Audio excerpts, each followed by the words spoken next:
Kita awali Aceh hari ini, saudara, sebanyak 6 orang dari 7 warga negara asing dan warga negara Indonesia yang hilang di perairan Kepulauan Banyak, Kabupaten Aceh Singkil telah berhasil ditemukan dalam keadaan selamat. Saat ini tim gabungan masih melanjutkan operasi untuk mencari 1 orang korban lainnya.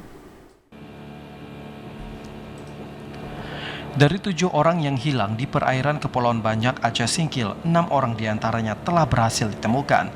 Dari 6 orang yang ditemukan ini, 4 orang diantaranya merupakan warga negara Australia, sementara 2 orang lainnya merupakan warga negara Indonesia. Keenam orang ini ditemukan di sekitaran perairan Pulau Pinang, Kepulauan Banyak. Dengan demikian, saat ini seluruh wisatawan Australia telah ditemukan, sedangkan 1 dari 3 WNI yang hilang masih belum berhasil ditemukan. Kepala Pelaksana Badan Penanggulangan Bencana Daerah BPBD Aceh Singkil Al-Husni mengatakan saat ini pihaknya masih terus mencari 1 orang korban yang masih belum ditemukan. Pencarian juga akan diperluas. Baik, kondisi mutakhir pada saat ini telah diketemukan 6 orang korban, 4 WNA, 2 WNI di sekitar perairan Kepulauan Banyak.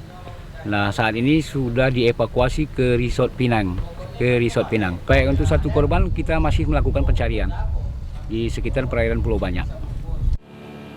Adapun korban yang belum ditemukan bernama Vivan yang merupakan warga negara Indonesia yang juga merupakan kru speedboat warga desa Asantola, Kecamatan Pulau Banyak Barat, Kabupaten Aceh Singkil. Dari Aceh Singkil, Jakartawan Adi Nugraha, TVRI melaporkan.